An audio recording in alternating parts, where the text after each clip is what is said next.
Wow, what a great crowd. So this is just great. So I was asked to ask you that if you have not yet, please sign in, and you can get some information. We can get on our list and we can start sending you some information. And so, on behalf of the Falmouth Housing Partnership, I'd like to welcome you.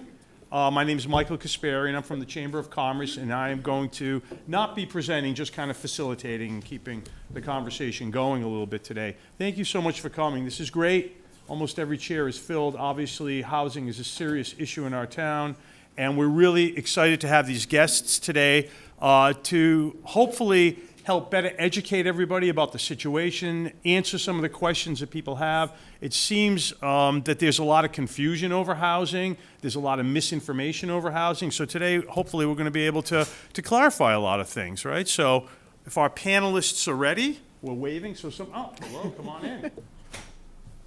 Right ahead, yeah, all right.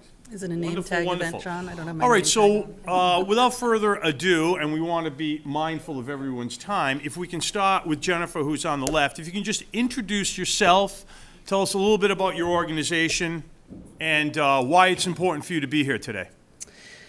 Yes, so I'm Jen Cullum. I'm the Director of Community Engagement and Advocacy for Housing Assistance Corporation, and particularly one wing called Housing to Protect Cape Cod.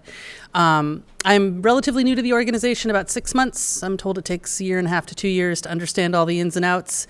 It is a very complicated organization that I work for that handles a lot of different aspects of housing and education and outreach and advocacy.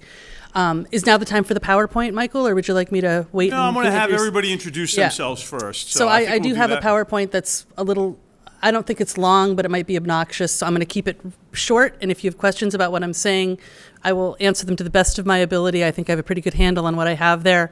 I'm always happy to meet after. And I'd like to say, please help yourselves to strawberries, cookies, munchkins. They're these little bagel things that have cream cheese in them that are unreal. I like that. That's a nice balance. Yeah. Munchkins and strawberries. So I brought the strawberries, yeah. Yeah. So Yeah. indulge in one and have the other. And Good. also great pens. They're really Wonderful. nice. All right. Thank you. Yeah, we'll circle back I around figured. and we'll do the PowerPoint. So, okay, we'll move on to Beth. If you can introduce yourself, please. Sure, thank you. It's a real pleasure to be here. My name's Beth Wade. I'm the Director of Land Acquisition and Project Development for Habitat for Humanity of Cape Cod. And Habitat, if you're not familiar with it, has been around. It was founded here on the Cape as an affiliate of Habitat International in 1988. And we began with some very humble beginnings, building one home a year or every few years, and we've increased that ever since. And our prime focus, our only focus really, is on home ownership and the construction of home ownership. We've always historically targeted those who were kept from home ownership, those at the 60 to 65% area median income, and allowing a way into home ownership to that group. We recently, several years ago, in response to the ever-increasing need here on the Cape, expanded to include those at 80% AMI as well. Great. Thank you. Thanks for being here. Thank you. Okay. Laura? Yes, I'm Laura Moynihan. I'm the Executive Director for the Falmouth Housing Trust, which is one of the 3 Falmouth entities called Falmouth Housing. So there's Falmouth Housing Trust, Falmouth Housing Corporation, and Falmouth Housing Authority, and we are the Falmouth Housing Trust. My background is in affordable housing. I practiced law in Falmouth for 28 years, and I'm happy to say I've never sat on this side of the table, so this is really fun. Looks good. Looks good. Really fun to be looking out. Usually I'm there looking in. And this must be Scott Zielinski's chair, because it was like, anyway. But, so I'm thrilled to be here, and thank you for the Housing Partnership for putting this forum on. For the Falmouth Housing Trust, our organization was created in 1986. So the Housing Trust has been around for a long time. Our motto is building dreams. And so what that means is that we build housing for sale for working families. That's really our mission, is to keep working families on the Cape, to build affordable housing at a variety of income levels, and then we sell it to our families. And our goal is to keep our workforce strong, to keep our families on the Cape. And so we've been doing that for many, many, many years, and happy to be here as Great. well. Thank you. Okay. Bobby, last but not least. Good morning. My name is Bobby Richards. I'm originally from San Diego, California. You can probably tell from my accent. I've been involved in housing since 2008, and I originally worked with the Salvation Army. Many people don't know that they have senior housing up and down the West Coast. So I've worked with housing from Montana, San Diego, Las Vegas, Phoenix. And I came to the Cape in 2010. I served as the assistant director at the Barnstable Housing Authority, and then I accepted the leadership position here in Falmouth in 2017. And I'd say that Falmouth has a very unique, actually the Cape has a very unique housing situation that has been exciting to explore, sometimes incredibly frustrating to see how limited it is. And I am honored to be here to talk to you about that today. Thank you. Thanks to you all for being here. So I'll go right back this way. We'll start with you, Jennifer. So if you can describe, you did describe your organization, but a little maybe more in detail, and how it fits into the whole housing network here on Cape Cod. Sure. Is it appropriate now to show you some slides? I think that ask would. Kim to come up and handle. I think the, I can do it from here, yeah, right? handle that. Yep, absolutely. So are you going to? She's don't good. know. She's good to go. All right. Do I need special? Wonderful. Oh, good. Here I am. Oh, and I can see Okay. it from here. So This this is great. slide keeps me up every night because it's such a complicated organization that we work for. I think over 130 people work for Housing Assistance Corporation. We are local and regional as an authority. We handle the vouchers for the state. We're one entity that does that also. The housing authorities do that. But I'm going to start, as the clock goes, I'm going to start with emergency assistance.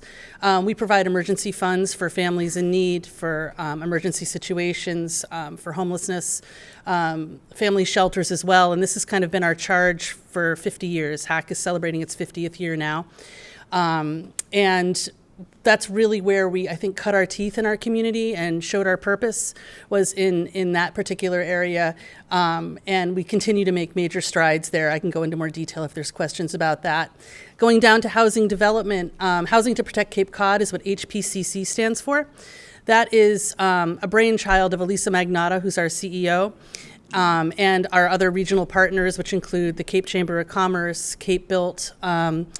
There's a few others that are also a part of that. And regionally, we got together and started thinking about, the agency got together and started thinking about different ways we could address the problem of housing, affordable capital and otherwise in our community. And so these regional partners got together and started kind of nibbling around the edges at what the problems might be. That kind of led to other sorts of alliances that made strange bedfellows initially, like Association to Preserve Cape Cod. We met with Andy Gottlieb and talked about areas that might be suitable for development, areas that are suitable for development with sewering, and other sorts of things that could help us alleviate some of the stress we feel in the housing arena, but not endangering any of our bays and estuaries and other natural resources that we have. So HPCC is a really kind of, I think, a complicated advocacy wing more than anything, where we try to go out and educate people on what the problems are, get people ready to go to town meeting to talk about issues regarding housing in their particular town, talk about what's on the warrants. Is there sewering on the warrant? If there is sewering, does that equal density? What is 40B? And we do a lot of different webinars and things, some for municipal officials that are elected or appointed, because in my experience, I've noticed that some people who get elected don't necessarily know in depth about the situations. Having served on the town council in Barnstable for 12 years, I can tell you it's hard to know everything. So webinars are a really important piece to educating people.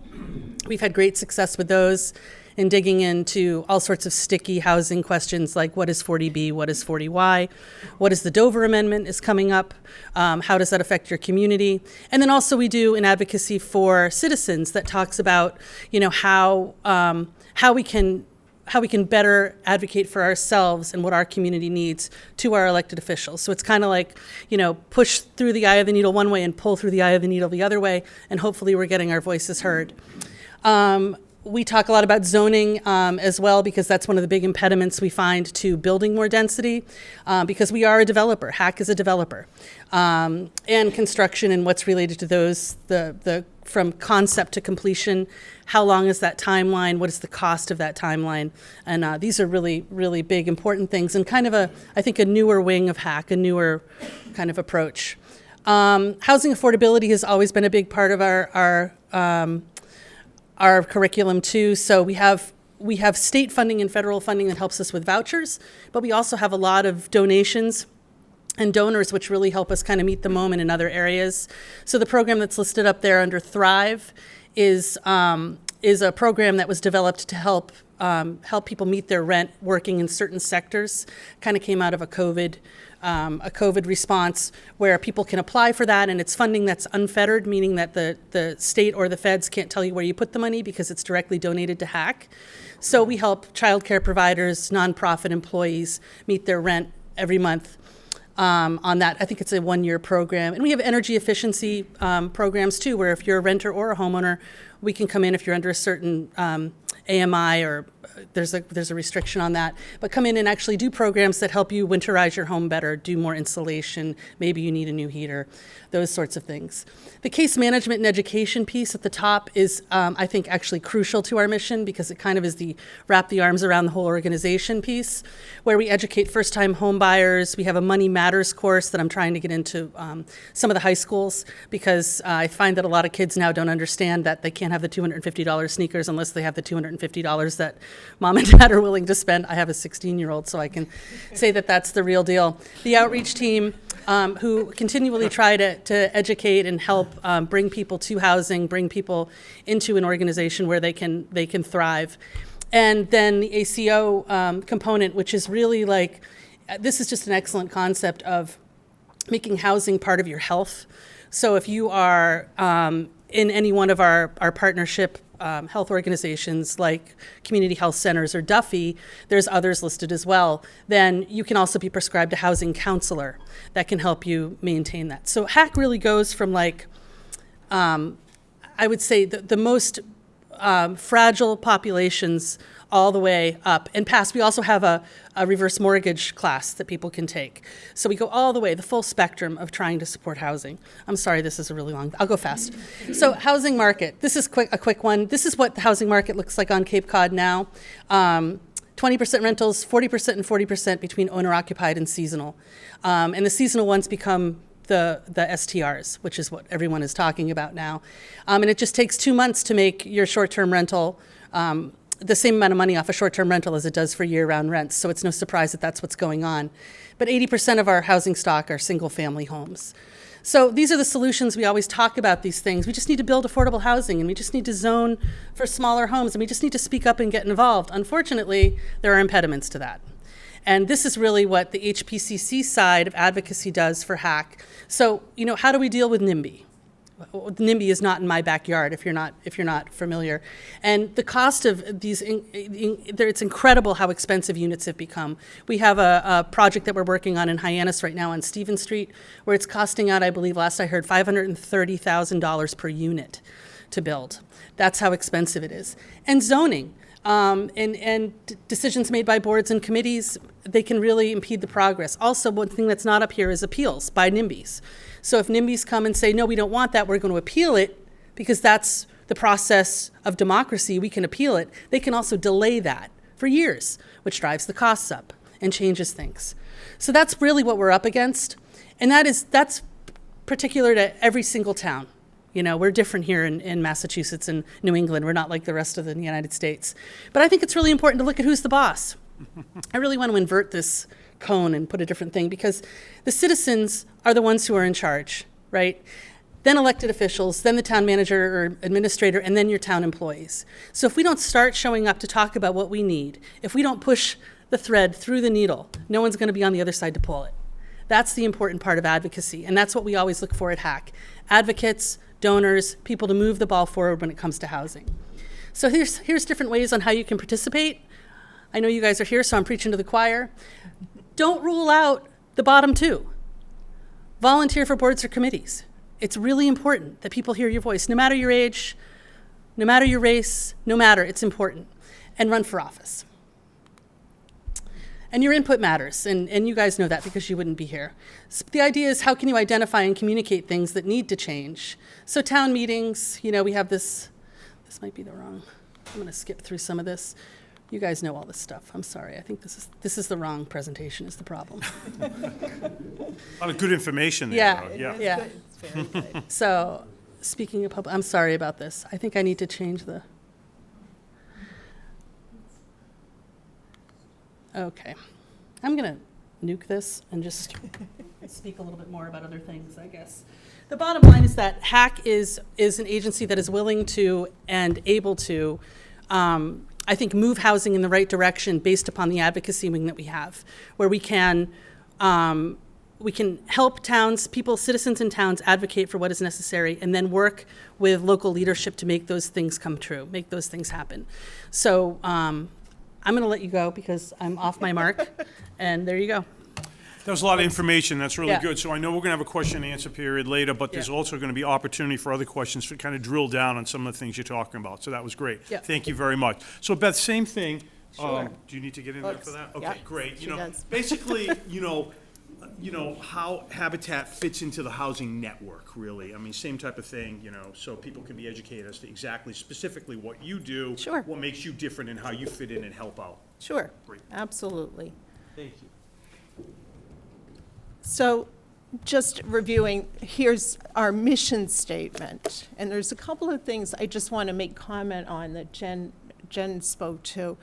There's a wonderful article that's coming out this evening in the Cape Cod Chronicle, which is a Lower Cape Cod newspaper, but the beauty of the internet is it's available to anyone.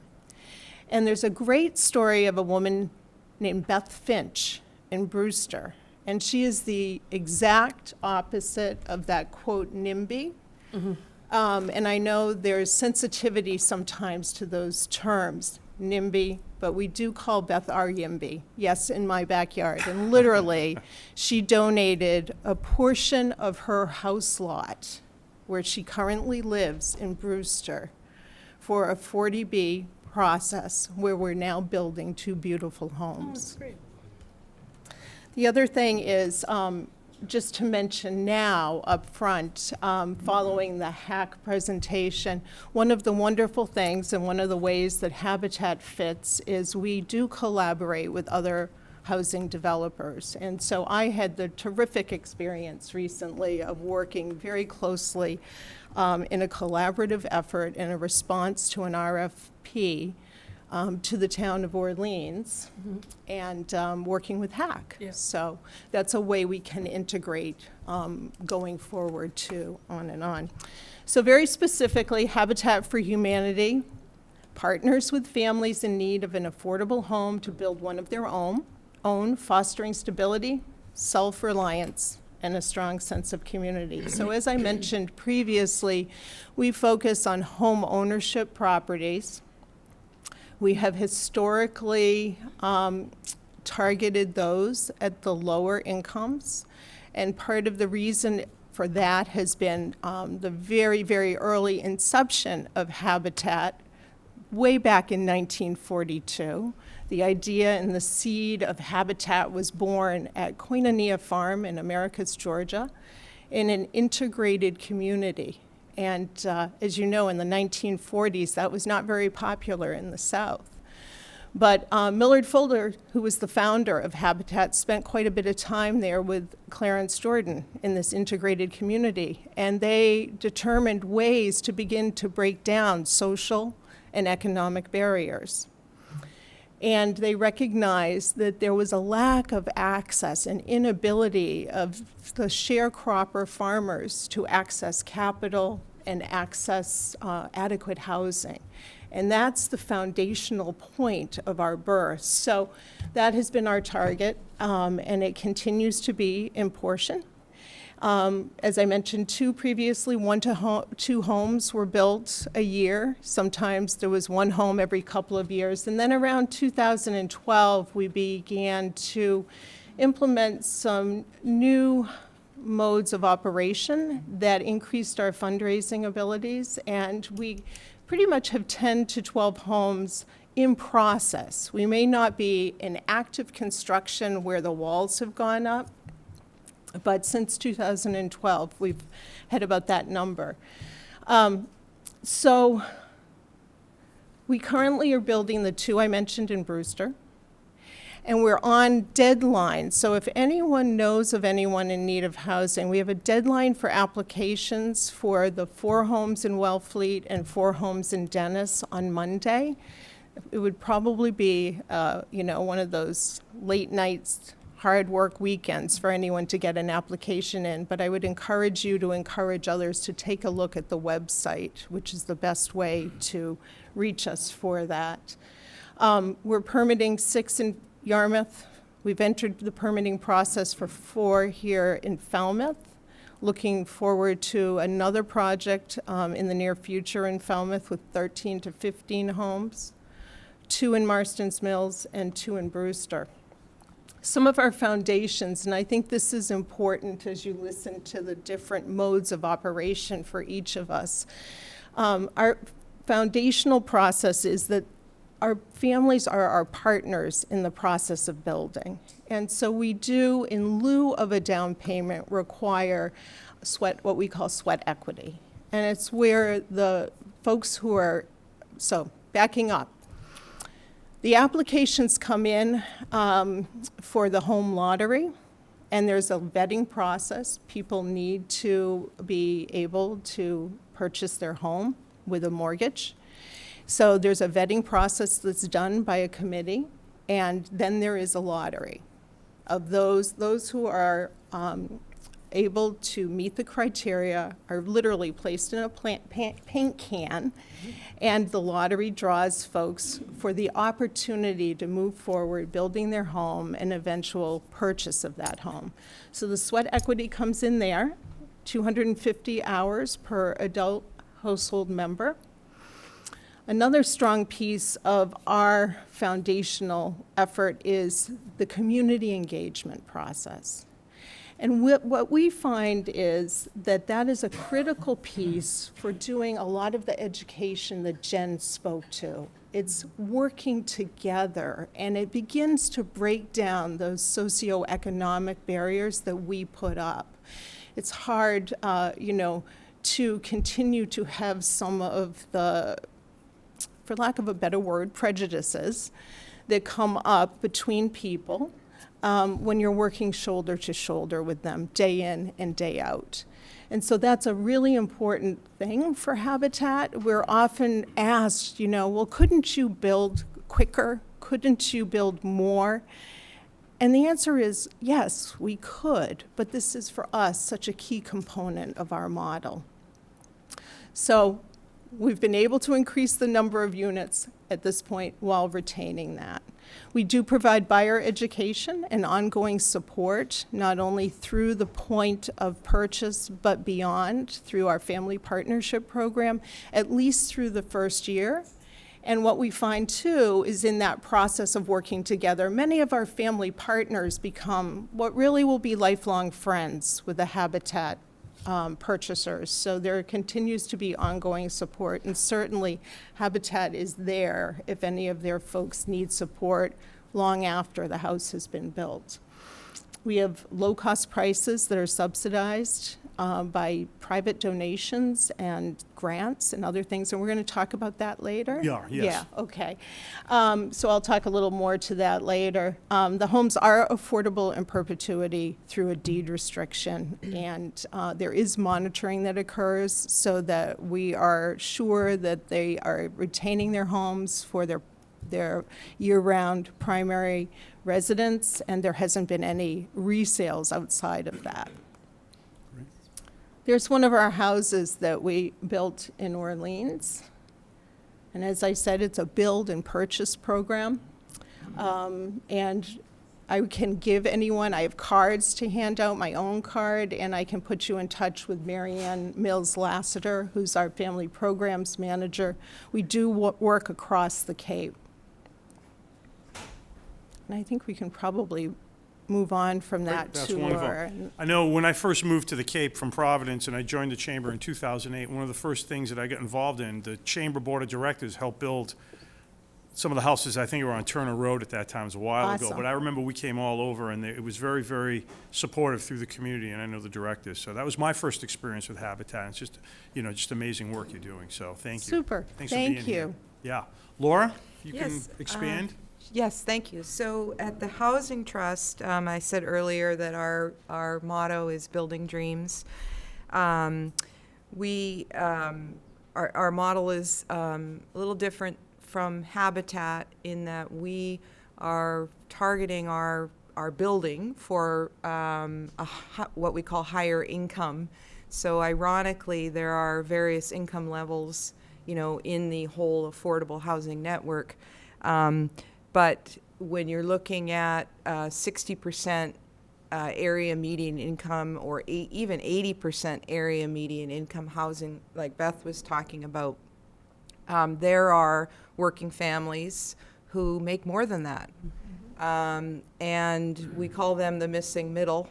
And so that might be a working couple that's earning $150,000, $140,000 a year. Our workforce families, they would not qualify for 60% area median income housing or even 80% in some cases area median income housing. And so they're not eligible for that housing, but they're also not able to purchase a home in Falmouth because right now we're seeing our median price of a home at $700,000 or more.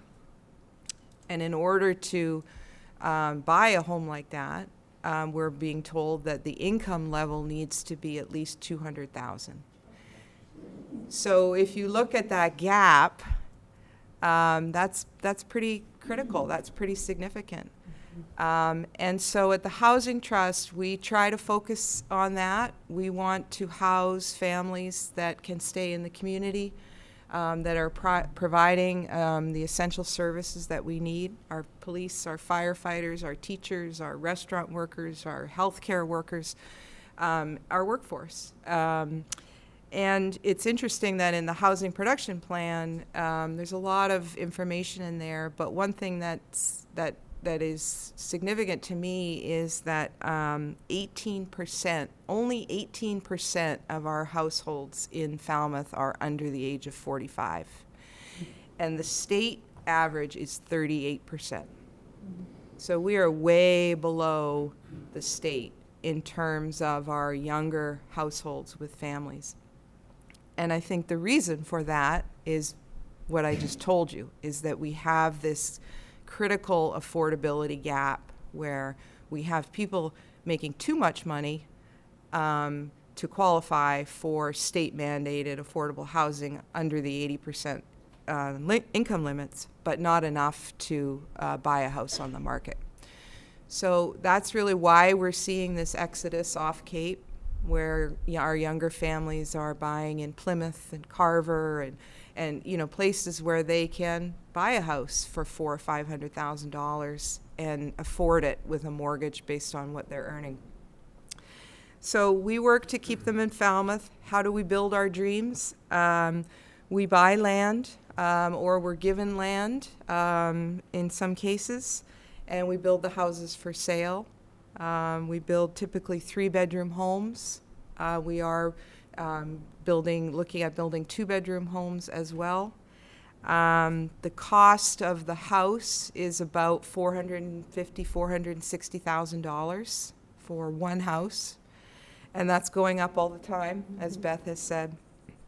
We sell the houses for around $230,000 to $250,000, depending on the income levels. So right there, you may say, where does that money come from? And that's really the kicker, is in order to build a house like that and deed restrict it in perpetuity, we rely on the generosity really of the community, and I'll talk about that a little bit more in terms of the funding sources. So in the housing world, we talk about 80% median income households. We talk about 100% median income households, 120%, and 140%. And that's really, I think, a really important part of this educational piece is what are the 100 to 140% households? Who's serving those households? Who's building housing for them? Who's trying to keep those income, usually two wage-earning families in Falmouth? Well, that's the Falmouth Housing Trust. We also do 80% income homes, but our focus really is on that workforce sector, and that's how we're distinct from Habitat in some ways, because we're both building housing for sale. Last year, the Falmouth Housing Trust built 10 homes and sold them. Our buyers are all working families, as I said. They have to qualify for a mortgage through a traditional bank. We work with a number of local banks to make that happen. They have to have reasonable credit. They have to have jobs, you know, and the lotteries are held for the homes. Housing Assistance Corporation helps us quite a bit with that, so we're all networked, you know, in terms of those housing resources. There are lotteries that are publicized. The applicants fill out applications. They cannot have more than $75,000 in assets. So, you know, some working families do. They have retirement accounts that they're building up. I mean, these are typically younger families. So, but there is an asset limit.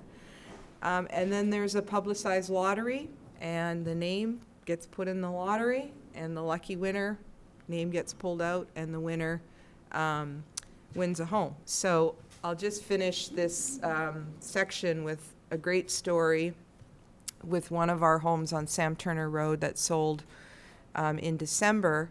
There was a woman who works for the local school system, a single mother, and this was her 12th lottery. Mm-hmm. And she was living with her family and had told Karen Bissonette, who's now our Chief Development Officer, that if she didn't win a house in this lottery, she would have to move off Cape. Mm-hmm. So she had applied for 12 lotteries and was not eligible or the lucky winner in terms of those particular lotteries. And at this last lottery, one of our 10 homes in 2023, she won. And it was just for Karen and Addie Drillette, who's here, who had worked with her for many years trying to get her into a home. It was just a great moment for the Housing Trust. So that's why we do it. You know, the joy that brings a family like that to house her child and be able to bring her child up in Falmouth and continue to work in the public schools and live close by. It's really very rewarding and really, really important. So that's what we did last year. Our current project we're working on is in Wacoit, and we're very excited about that, partnering with the 300 committee in acquiring a piece of land and preserving some of it for open space and the remaining portion at the street for housing. So that is something that we're working on right now in the development stage, and hoping to get going on that this summer with permitting. Great. Thank you very much. You know, for those of us who are older than that younger age you're talking about, it's kind of shocking to think that $500,000 is what's deemed affordable. Right. $500,000, you know, it's kind of mind-boggling. And the other thing I'm glad you spoke about, which I think there's a lot of confusion, and unfortunately when we talk about affordable housing, people don't think about people in the middle. So at some point, you know, just housing is really what we're talking about, right? Because I think that's a misconception. A lot of people feel as though housing is just all for people, you know, that are in low income, and that's not the case. So thank you for bringing that up. Yeah, and that's a very good point, that the state defines affordable housing as 80% and under at area median income. That's the state-defined definition. So you'll hear the term affordable housing in different contexts. Affordable housing under the state definition is that income level or under. Right. At the Falmouth Housing Trust, we call affordable housing even up to 140% or 150% area median income, because that's what we deem as affordable for are families that are earning less than $200,000 a year. Right, because the median income here, the area median income here in Barnstable County is higher Yes. than a lot of other areas, so people need to understand that as well, right? That's right. Yes, So good great, point. thank you. Yeah. We're going to circle back to some of that. Yeah. So Bobby, Hi, if good you could talk a morning. little bit about what you guys do and the community that you help. Thank you. So I'm proud to represent the Falmouth Housing Authority. Many people don't know that I believe that we're the oldest housing institution in Falmouth. We've been here since 1948. We have a board of commissioners, of which there is an open vacancy, so I appreciate Jen's discussion about being involved from your community. So if anyone is interested, please let me know. We are the largest provider of housing to families that fall in the extremely low income range. So I really do appreciate this conversation about the AMI. I thought I'd take a quick minute, though, and let everyone know exactly what is the AMI. I didn't hear those numbers shared. Yeah, it's great. So they're released every April by HUD, the Department of Housing and Urban Development. And as of April 2024, the median income in Barnstable is high. It's $122,700. That sounds like a lot of money, except that the homes cost $700,000 and more. So for us, our range that we really primarily focus on is the extremely low range. And so of that number, most of our clients fall somewhere between $26,600 a year and $44,300 a year. So that's between the extremely low and a low income range. The Falmouth Housing Authority has 308 units of housing. Most of our housing is one bedroom, which is unusual. So whether you're picking from one of our 5 sites, that would be our Harborview site or our Saltsea site, both of those are off of Scranton Ave. Or if you're looking at the Lakeview site, our Mayflower Choate building, or if you're looking at the Tatticat site that's been in the recent news, as well as the Rosemorne site off of Rosemorne Lane. Every single one of those buildings is only one bedroom. And that's an interesting discussion that's not had publicly also, is that we lack housing for disabled persons as defined by the state. So we have 3 buildings that are state subsidized. That would be 2 buildings that are state subsidized. That would be our Saltsea property closest to the harbor. And that would also be our Lakeview property. So between those 2 properties, there's 54 units of housing. There's not one unit of housing that is designed to house someone that may have a mobility impairment or a visual impairment. And we find it difficult to find funding to assist us in converting one of those units. I've been at the Housing Authority since 2017, and it's been in the plan for state funding since 2017. And within our other 3 buildings for the federal housing, we have maybe 10 to 12 units that have some type of ADA renovation that allows certain disabilities to be accommodated. But I think that it should be a bigger discussion in the community that we need funding to convert some of our existing housing to be able to accommodate the people that we serve. Most of our clients are on a fixed income, while we do have some seniors that are working, which is interesting on the Cape to find seniors working over the age of 70. It's admirable, but it's also concerning that we have an economy that requires that. Most of our individuals are on very low incomes, and they qualify for all types of additional subsidies. And as a community, we should be concerned about that. Our office is located off of Scranton Ave. It's a very small office that's co-located on the same property as the Harborview Apartments. We have a very small staff, less than 20 of us manage and maintain very old properties. Many people may not know that our properties were built in the 50s, the 60s, the 70s, and the 80s. And so no matter which one you pick, they're all over 40 years old. Right. And so it used to be that the federal government invested in building public housing. And so many people are familiar with the term projects. And a project was literally that. It was a project to build a building in a community. That term has become negative over the years, but the federal government no longer builds projects. So our buildings, if we lose them, they will not be rebuilt. And the Housing Authority doesn't have a bucket in the backyard to find $5 million to rebuild properties. So we celebrate when there's other properties that are built and added to this list of affordable housing stock.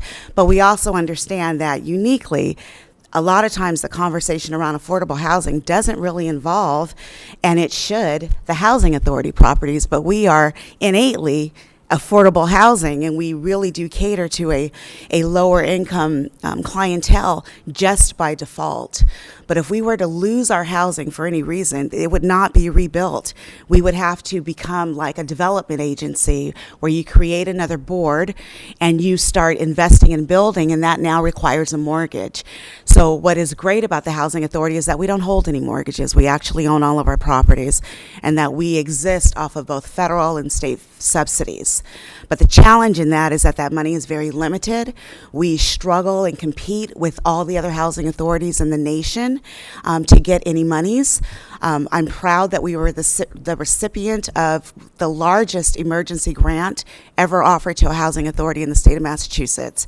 And that was over $2 million to repair both the piping that was related in our both of our Harborview apartments and our Tatticat apartments. And we got that award right around COVID. And what happened is, prior to COVID, we requested a certain amount. And when COVID hit, one of the things that happened is that the cost of materials and the cost of labor skyrocketed. And so the amount that we requested from the government then became significantly too low to repair both of the buildings. And so we had already started work on one building, and now we still have a remaining building that, because of the changes of the market, whether you're looking at supply or you're looking at existing labor that has remained high since COVID, something that should have cost about $1.5–2 million is now a $5 million problem. But if we are to lose that building, that is the loss of 83 units that serves people on really fixed incomes. And so as a community, we have to work together to figure out, how do we save our public housing? So I'm here making that appeal to you, but also I want to make sure that everyone understands. Those are the kinds of challenges that the Housing Authority faces, which are in themselves unique.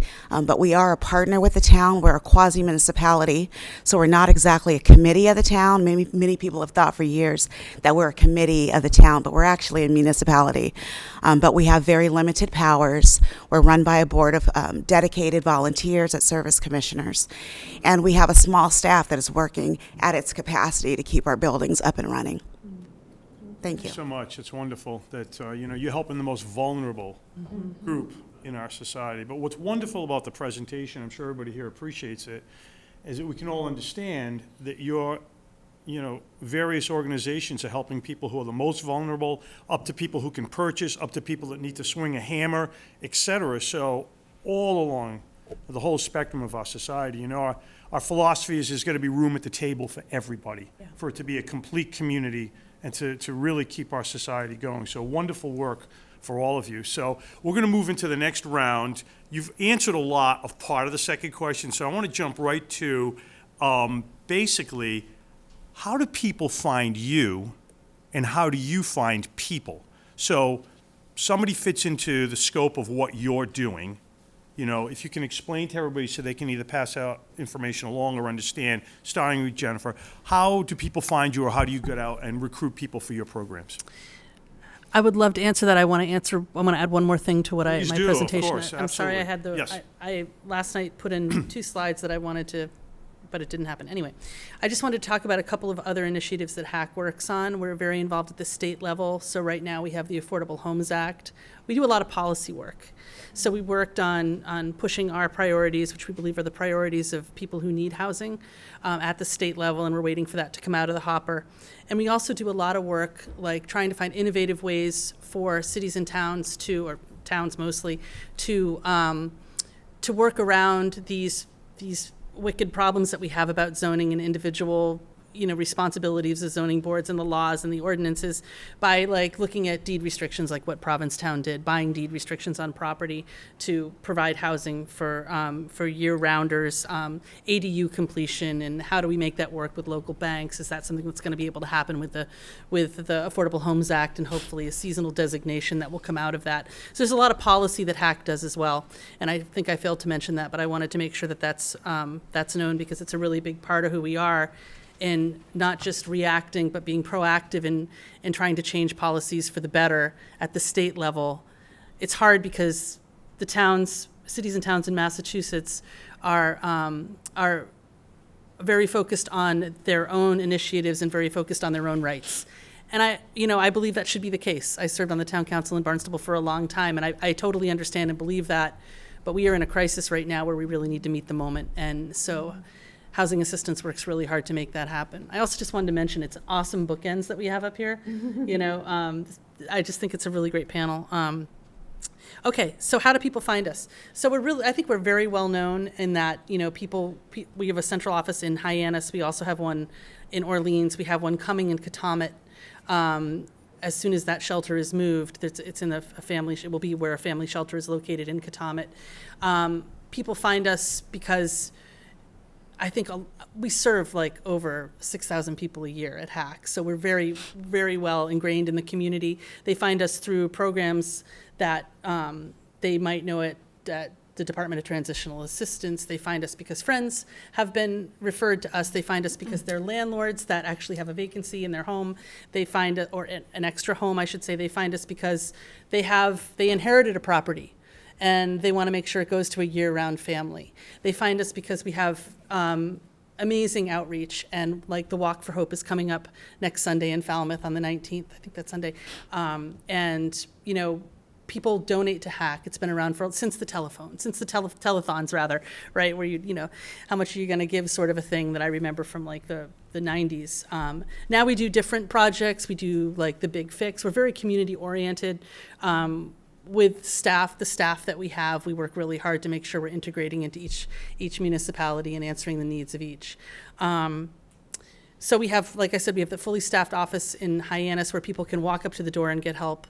And I feel like we're really integrated that way. That's how people find us. I know you also partner with all the chambers too. So Yeah, I of know course, you feed yeah. us a lot of information. We get it out to the communities and to the business community too. That's right. as well. Collaboration is huge. Collaboration is huge. Yeah, I meet with groups Cape-wide, the NAACP, Amplify People of Color, League of Women Voters. I meet with all sorts of different groups to talk about initiatives that are happening at the state level and how to communicate those to local communities. I meet with small groups like the Falmouth Housing Partnership once a month, or more often as needed if we're doing one of these things. To try to just get the word out. But I will say that what we're always starved for, what we always need are advocates. We always need either volunteers or advocates or donors. That's where we make our biggest impact, is when we get face to face with people and we talk about these problems like the missing middle, like your firefighters, nurses, police officers and teachers not being able to find housing in your community. So when the superintendent is interviewing 10 teachers ranked 1 to 10, the only one that they can offer the job to is number 9 because her, great aunt has a cottage in Chatham that she can stay in. Like, that's a big problem. That's an infrastructure problem for building stronger communities or not. And those are the things that we feel like face-to-face communication can really help with. So I do a lot of that work for HAC, but there's also, like I said, a fully staffed office to help with the other programs and initiatives that we do, everything from the Thrive program, which can help with that rent subsidy, to reverse mortgages, to sheltering, all of that stuff. Great. Thank you. Yeah. Beth? Sure. Just echoing what Jen said too, it's just great. It really is. It's great for me to be on this panel because it gives me an opportunity to hear and be reminded about the complementary efforts that are ongoing. So people learn about habitat in a variety of ways, all of the ways that have already been mentioned. So I won't repeat all of that, but the best way, I think, for anyone to get information these days is by either making a phone call And I have cards in my pocket, if good old-fashioned cards I can hand to you with a phone number. Or looking at our website, there's complete information with regard to the programs, how to reach us, what's happening, looking ahead, what currently we're taking applications for, what's in the permitting pipeline, and that is www.habitatcapecod.org. Great, thank you. Okay, Laura? Yes, thank you. So the Falmouth Housing Trust is a nonprofit Massachusetts corporation. So we have a board of directors. We have a board of 12. We have officers, and they are volunteers. They're people that live in the community and care about our mission. And so we also have myself as an executive director, and I serve as in-house counsel for the Housing Trust, and Karen Bissonette, who is here, who's our Chief Development Officer. So we have a staff of 2 full-time, or I'm full-time, Karen's part-time, working in our office in downtown Falmouth at 17 Academy Lane, right next to the Chamber of Commerce. We have an entrance right off Academy Lane, and we often have people just walk in off the street, ask us about housing. We have plenty of materials that we hand out for people that are interested in the next lottery, the next project.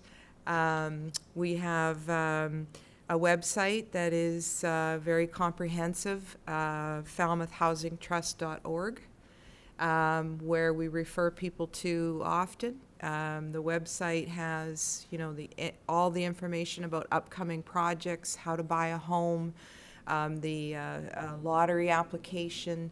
If the Housing Assistance Corporation has a lottery going, we'll provide links to what they may be doing even for other communities or other projects that aren't our projects. So we try to, act as an information conduit for other affordable housing projects as well, for people who are looking to buy. So on that website, we post everything that anybody would need to know about what we do and buying a home. We also have social media that we use, Facebook and Instagram. And so we try to post regularly on those social media platforms. We've recently done a social media sort of analysis. And it's interesting that Instagram is actually a much more popular social media venue for the under 40 crowd than Facebook. So hip, Karen. Yeah, I know. So we're trying to use Instagram as well because, as I said, we're looking at our focus is families and that age group in particular. And that's where they're getting posts regularly through. And Facebook, we have a number of followers who are members of the community as well. So everything gets put on social media for the Housing Trust. We also rely on referrals. So we have a lot of our homeowners, people that have bought homes from the Housing Trust, will say to their friend or coworker or family member, call the trust, find out what's going on, find out how you can maybe qualify for a home.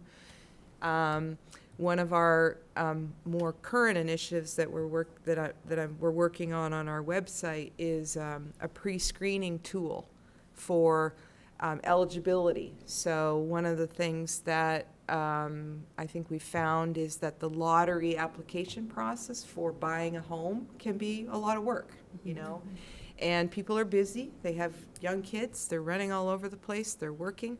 It's hard to sit down and go through a 4 or 5 page application to see if you're even eligible based on what you earn. So one of our current projects is what we call a pre-screening tool, where it's 4 or 5 simple questions.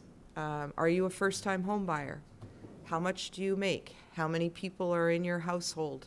Do you have less than $75,000 in assets? And if the person answers those 4 or 5 questions on a scroll down, then they'll get a pop-up, you know, you may be eligible for this income limit for this upcoming lottery. Please call the Falmouth Housing Trust for more information. So it may be, some people might say it's kind of a millennial thing, you know, the instant gratification of knowing if you should go to the next step of filling out 4 or 5 pages and getting your W-2s and getting all your information together. But I think it's really important. I have a 25-year-old daughter. I have a number of nieces and nephews in that category, and I'm always saying to them, you know, you should get your application in for this lottery. Oh, well, what do I have to do? You know, well, here's the link, and then they open it up, and they go, whoa, right? So this screening tool, I think, you know, is something that will be available for that, for people to sort of get the instant gratification if they should find out if they should go to the next step. We monitor our projects as well. A lot of our projects, we are the monitoring agent, so we stay in touch with our owners every year, asking them for information to reconfirm their eligibility, make sure that they certify that it is their principal residence, renting is not permitted, that they're not refinancing on their mortgages without us as the monitoring agent okaying that. We have to authorize that because there's a whole review process. So we stay in touch with people that way, and that's how they know who we are and how they find us. And our donors are, you know, we have and I'll talk about that later when we get to the funding, but we have a very strong donor community, which is just awesome in Falmouth. And our donors talk, and our donors refer people to us for help. So, as I said, we're always willing to answer the phone. Karen and I are in the office. And I should mention that Karen Bissonette, who grew up in Falmouth and went to Falmouth High School, knows absolutely everybody in this community. So that is also really a practical source of a lot of our communications, is Karen is just remarkable at how many people Don't go anywhere. she knows. Yeah, Okay. she can't move away. So Wonderful. anyway, Thank you. Bobby? Hi, so the first thing I'll tell you is our phone number, which is 508-548-1977. Very important. Our website is falmouthhousing.org, and many of the members of our organization are also from the town of Falmouth.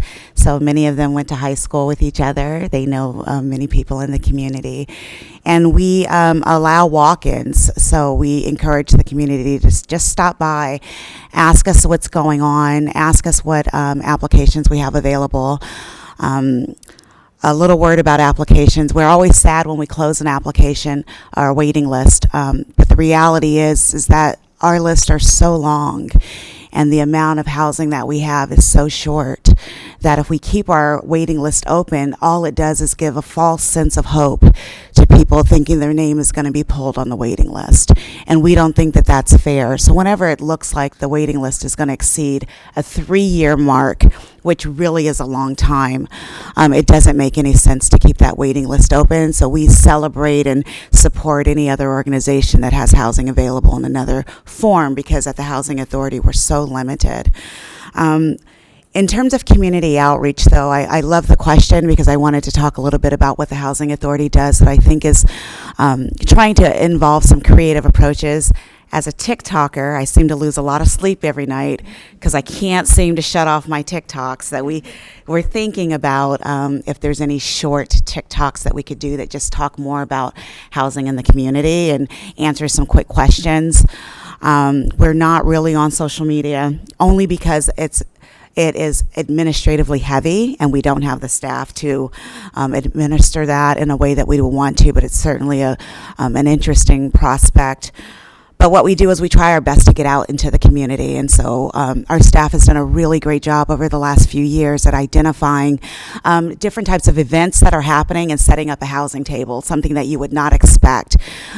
This is a shameless plug, but I also work with the Rotary Club of Falmouth, and we have set up community tables at their craft fair, just where people can walk up and check their application status. Something strange at a craft fair. I've helped to create the Day of Play, which is happening this July. It happens every June or July. And that's really a day where children just come together and don't pay any money and get to play all day. And the Housing Authority has a booth there where we keep a couple of applications, some business cards, and then we do things like give out tattoos or something else that kids will really enjoy, so that we can engage the community in looking at the Housing Authority in a different way and keeping our names at the forefront of their thoughts. But I wanted to share something that happened just yesterday. I'm pleased to share that my assistant director is here, Leslie Pierce, and some of my tenants lovingly threaten us with the fact that they understand that the housing that we provide is likely the last apartment that they will have in their lifetimes, and that really sits with us. So I tend to be very careful when there's ever a threat of eviction, see if there's any ways in which we can find some support if they're behind on their rents or something else is happening. And I will say that HAC is instrumental in helping us, also the Falmouth Service Center, and helping our tenants to find funding to get themselves caught up. We do not provide emergency housing, which is a shame. I don't know if there's an emergency housing provider in Falmouth. A lot of times we have to send them outside of Falmouth so that they can get emergency shelter. So that's one thing that people don't understand about the Housing Authority, is that we have no ability to provide emergency housing. But going back to this story, my tenants will say, I plan to die in my house. And I say, please don't scare me with that. That is scary to us. And they laugh and they say, no, Bobby, I mean it. You are not going to get me out of this house by any means. I want to die here. I never want to go anywhere else. And sometimes they follow through with that. And so we have, unfortunately for us, because we deal with a population that is in their last stages of life, we have many tenants that either move to higher levels of care, and that's how they leave their apartments, or they do pass away in their apartments. And we recently had a death, and a family came by yesterday and talked to us about the process of moving the person out of the unit. And during that conversation, this family's from out of town, but they have relationships in the town. They said very innocently something to the effect of, well, most of the people in the housing that you guys have they're really, they're disabled, or they like have a criminal background or something, right? And I really nicely and kindly let them know that, I'm actually the product of public housing. And I come from a subsidized background, and my dad was in the military. So we should really think about that the incomes of our military personnel qualify on the AMI, and what does that really mean as a nation when that happens? What are we saying? But I politely responded to that individual because I did understand that they just didn't know. I said that we have some individuals who still work in their 70s and 80s, and they're very productive in our community. We have some individuals that may have a challenge, whether that's mental or that's physical, but we also have a challenge. I have a challenge. You have a challenge. Everybody is always dealing with something. But that is a different example of NIMBY for me, because what it's actually saying is that there's something negative associated with an individual that qualifies on that AMI scale, and what is the relationship that has with housing. So when we talk about community outreach, we should also be really focused on making sure that the community understands who they are serving. I think it is disgraceful, that our police and our fire personnel, our nurses, and even some of our doctors can't afford to live in the communities that they serve. It goes along with our school personnel. When you can't not alone buy, but when you can't rent an apartment where you live and work and you're forced to drive 30 or 40 miles outside of your way, that is really saying something about the communities in which we live. So however we can support the building of housing, the reduction of rents, how can we get landlords in our communities to not board up your houses during the winter? And please talk to us about having a relationship where we can work with you to rent your home year round to a family that qualifies and the Housing Authority can help. Those are important conversations, and the more that we can have them and the more creative spaces that we can find, I think that's really important. So community outreach has to look different. And sometimes we just sit in rooms like this and we talk about it, but I think we need to be out in the community practicing that speech in a different way that reaches ears and people hear us differently. Here, here. Yeah. Thank you for that. That's excellent, and yeah, really. I think, just to offer a couple of comments myself from our perspective at the Chamber, and what we see is exactly to what you're talking about. I don't think the overall population really understands the level of crisis. How businesses were off 25% last year because they couldn't hire people and they couldn't bring in enough money while the expenses went up. Why they can't hire people and can't live here. And so at some point in the future, the services that people are receiving are not going to be available. Yeah. So thank you for bringing that up. It's very, very important. So kind of quickly, I'm trying to be mindful because I want to make sure people can ask questions. If we can just go down, just kind of talk about what's in the hopper, what's your vision, kind of like, how many units or what's happening coming up this year, short term, what are you working on that's going to benefit the community? So yeah, HAC has a million irons in the fire, as always. I can give you some statistics. We have completed 585 units. We have 81 units currently under construction. This is regionally. We have 127 units in the pipeline, and we monitor approximately 316 units that have already been built. But we are actively building. We are looking for areas that have, for instance, Barnstable has form-based code, at least temporarily. So we look for areas where we can build density on sewer. We look for towns that have committed to that, to municipal sewer, which is forthcoming because of the Clean Water Act in most towns on the Cape. So we look to that. And I just want to mention that the vision is not to inundate towns in high-density housing or 40Bs. That's not the vision.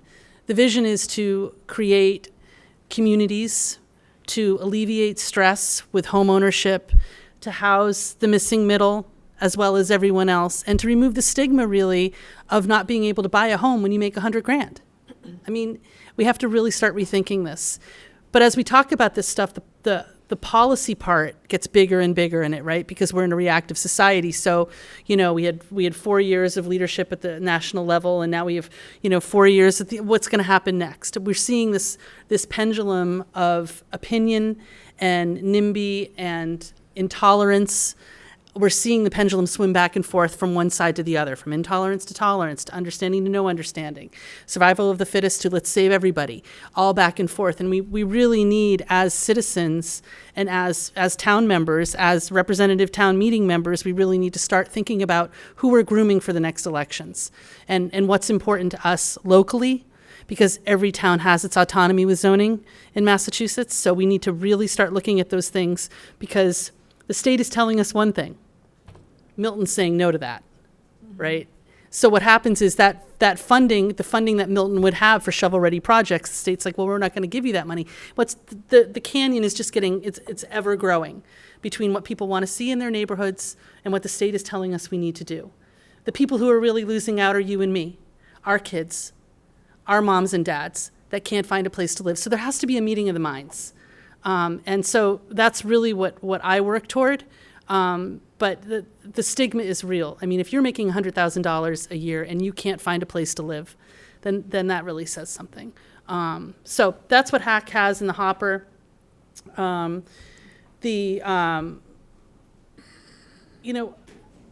going to leave it at that. That's what Great. HAC has Thank in the you. hopper. Yeah. That's great. If you want to just revisit what, Habitat's doing here in Falmouth in particular, and Sure, Yeah. sure. We have total overall about 38 potential homes in the pipeline, not specific to Falmouth. Sure.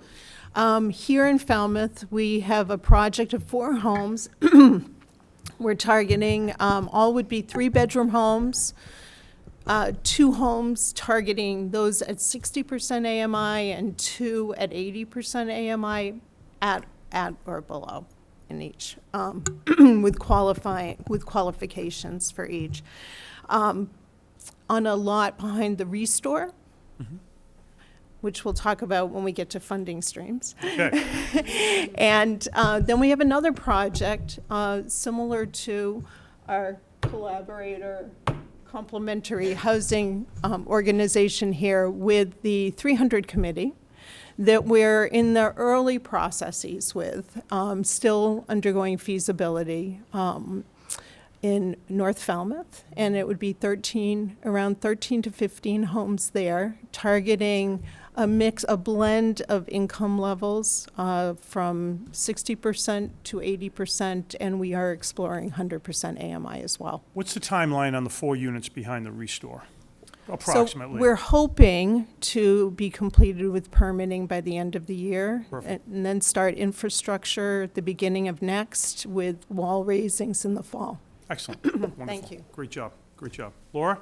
Yes, so as I said, last year, by the end of the year, we had done 10 homes for sale. Right now, we are working on our latest project in Wacoit. We are in the stages of costing it out. So we're not, we don't have a final number yet on the number of units, but we're looking at 4 to 6 units there. The infrastructure costs will often dictate what you can and cannot do. So that project, we are hoping will be permitted by the end of the year, and construction will start in early of 2025. We are also hoping to work with the town of Falmouth more in the coming months to try and meet one of the year 1 goals of the housing production plan, which is to identify town land that's available for or suitable for affordable housing. So there are some parcels that we have looked at that we think are very appropriate. But one of the things to understand about the Housing Trust and how we operate, which is something really I've learned very recently, is because of the network and the involvement in the community, we can have a project land on our doorstep with one phone call. And it just blows my mind that people will call and say, I've got a home that I would like to donate to you. And come in. So they come into the office. So within a very short period of time, we could have another home up for lottery. We could have a piece of land that somebody has said, you know, I have my home that's sitting on 2 acres of land. I really don't need the 2 acres. So I'd like to, as Beth mentioned, a woman in Brewster had done that. That's something that we talk about with people all the time, that I can give a piece of my land to the Housing Trust.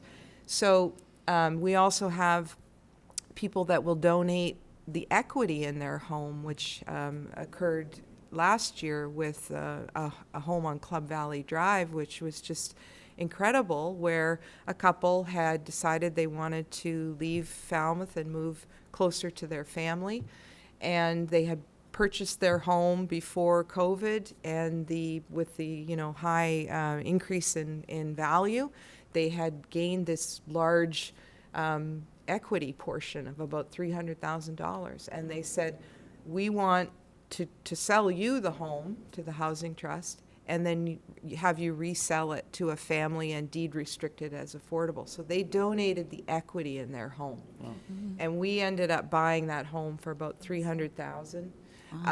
And raised a little bit of money, and the town helped out fund the gap, and we ended up reselling it to a family at 120% AMI income level, I believe, 120%, and housed a family within a few months.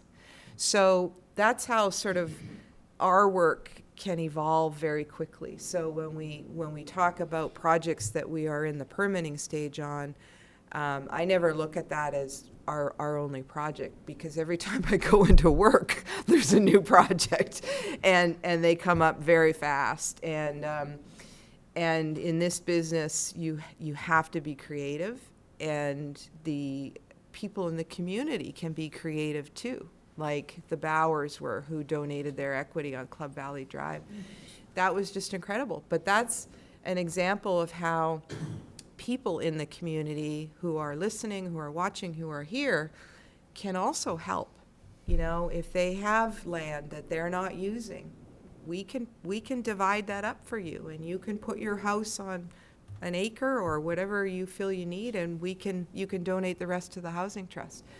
We can buy your home, and you can donate your equity, and you can actually get a gift tax deduction that you can carry over 7 years, that you can deduct that gift right off your income. So in terms of projects, all sorts of things going on, and it's very exciting, but we do need to get creative as well. We can't just rely on the land and the permitting and the 1 or 2 year or 3 year stretch before that house is actually built and occupied by a family. We have to work with people in the community and homeowners. So It's good to know you're so busy.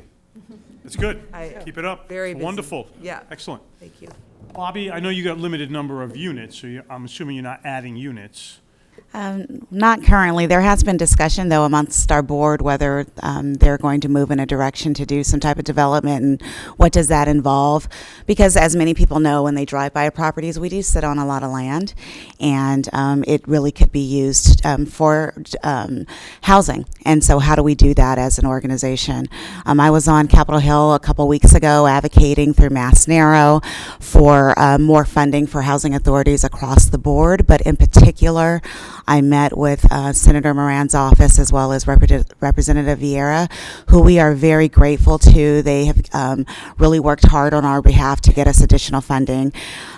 For the next year, we are very focused on researching grants and other housing opportunities that will help us to improve our projects. We are in crisis at our Tatakat apartments. We are in need of a lot of money in order to fix the copper piping. For many of those that don't understand that background, in the early 80s, the government really required that a certain type of piping be used for housing authority projects across Massachusetts. And the life of those pipes were about 30 to 35 years. And so many communities are experiencing the failure of these copper pipes. And what they do is they start leaking into the units. I was told, which I didn't know, but the Tatakat building, if anybody's driven past it, it reminds me more of a college dormitory, the way in which it's shaped. It's an interesting U. The problem with that building is that it was really creative and innovative in the 80s. People looked at that building like, oh, that's fancy. However, it's very impractical, because when you have a building like Harborview, which is vertical, you deal with stacks. So anybody that has a plumbing background understands that if I need to shut a stack down, I'm affecting maybe 3 apartments. That's much easier to plan in terms of repairing. When you look at Tatakat, it goes into a U, and those pipes literally run through 15 to 20 apartments. So when we look at trying to fix those and phasing that type of work, we have to shut down 20 units. Well, you try on Cape Cod to rehouse 20 apartments at the rates that the hotels charge, and try to work with that. Just to complete one phase of that particular building at this point is over $2 million. So for us to even begin that property, we have to find $2.1 million, because of the unique way in which the piping runs in that building, the type of piping that it has. So for us, that's a crisis, but also that represents homes that affect 83 individuals, most of them on fixed incomes. Besides that, we're looking at modernization, because again, our properties are from the 50s, 60s, 70s, and 80s. Many of our properties still have the old style Federal Electric panels, which have been requiring replacements for many years, even prior to me coming on board. So finding the funding to get that completed is one of our urgent issues. Tatakat walkways, we're actually calling a special meeting tomorrow of our commissioners to approve the replacement of the walkways because they're starting to lift. They've been repaired in stages over the years, but it actually requires a completely different design. In my opinion, the walkways should have never been exposed to the elements, but they were. That was the design that was approved in the 80s. Over time, that has created different levels of failure, and they really aren't appropriate for the individuals that live in that building, because we're working with families that have a lot of mobility impairments. And so having that type of walkway requires a level of care that just didn't exist over the years. So that particular project, the numbers came in around $1 million. That's $1 million that we're pulling out of a budget designed to maintain us over the next 4 years. But that now needs to move urgently to repair the walkways. So a lot of weekends and after-hour times are spent by me researching how can we find the money to maintain 308 units of housing. It's exhausting. It's a lot of work. We appreciate the support of the public, but for us, we can't even begin to think about development. We are really just in maintenance mode, trying to keep what we have because the government does not build public housing anymore. So that's what we're busy doing. Everybody's so busy, but it's good to know that you're here working. So we're going to wrap it at one other round. I know you wanted to get to some funding. So other resources, including funding, if you can just kind of touch base on that briefly so we can open up to questions, that would be great. I know some of you have already covered some of that, but Yeah. we have it here as a question. And I just wanted to mention that all of our contact information for the agencies that we support is on the town website. Is that correct? Yeah. Yes. So you guys can Housing reach us page. there. Yeah, the housing page. So you can, find us, and if you need us, you can certainly call. I welcome anyone, any questions at all. And I just wanted to mention also, I think that there's a good portion of the Affordable Homes Act actually addresses housing authorities. There's like $1.6 billion, I think, that they're tossing about. You're smiling. You don't think it's gonna Sure, but that's divided among, I know, it's like hundreds of thousands of Yeah. housing authorities across the United States. Yeah. So that does not mean we're getting very much, I know. I hope you do. I hope you do. but I appreciate it. So we're funded federally, state funding, grants. We have a ton of donors. We're very, very fortunate. We have a fantastic grant writer, Patty Mitras-Costas, who's from Falmouth, or I don't know if she's from Falmouth, but she worked in Falmouth at Gosnold for years. She's an animal, and she goes out and gets all the money for us from, and we have a lot Go, of Patty. private donors that give a lot of money, and I think one of our greatest funding sources is really the human capital in the organization and the volunteers that we have and the advocates that we have. So I'll leave it at that because I think I mentioned the other stuff. thank you very much, Jen. Okay, Beth? So I did have a slide, so I put that up there around our funding mosaic. But I wanted to mention one thing. Part of the reason we don't see a lot of state funding is, in the past, the state has not really supported home ownership units. We're all hoping, I think, that the housing bond bill passes as it gives direct funding towards building homes and ownership units. But I do think, too, that one of the issues around that is the state, as we know, government isn't always very creative. And there's a tremendously creative group here, I can tell from all of the conversation. And I had mentioned specifically earlier working on a response to an RFP with HAC. And it would be delightful if there was a way for lawmakers to allow greater creativity and efforts amongst collaborating developers towards more regionally appropriate development. And even things like scatter site builds, which that is never supported. But from the habitat standpoint, it's something we could do, which means one home, for example, on what had been a merged lot. But those type of builds are expensive, but it's wonderful to integrate, whether it's 60%, 80%, 100%, 120% AMI housing into any neighborhood. So that's a hope that I have for the future. There will be some funding pockets that allow for that kind of creativity. Specifically, currently, that slide really does lay out where our funding comes from, all of our wonderful partners, and I echo the same appreciation for private donors and friends and business associates. We have a few streams of revenue for sourcing that we source towards our projects, and those are 2 restores. So I encourage those of you can give that way by providing some of your quality, whether you're moving your dining table out or other things. We have a store here in Falmouth at 805 Gifford Street Extension. There's also one on White's Path in Yarmouth. Another thing that we're very proud of is our efforts in energy efficiency. And we actually were awarded several years ago by the National HERS Raters Association, ResNet, out of the 1,000+ Habitat affiliates, we had the most efficient HERS ratings in the country at -15.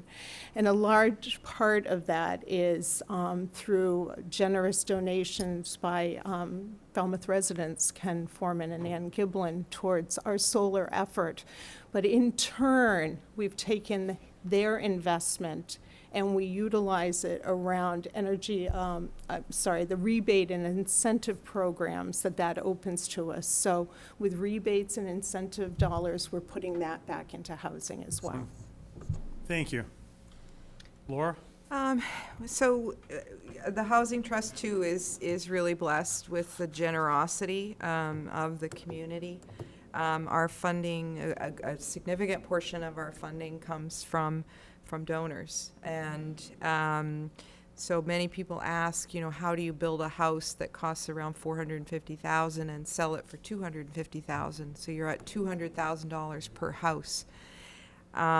So it's a challenge, and Karen is our development officer, and she does a terrific job. We have wonderful private donors. We have foundations and grants that help bridge that funding gap. We have many local businesses and banks and that contribute as well to funding.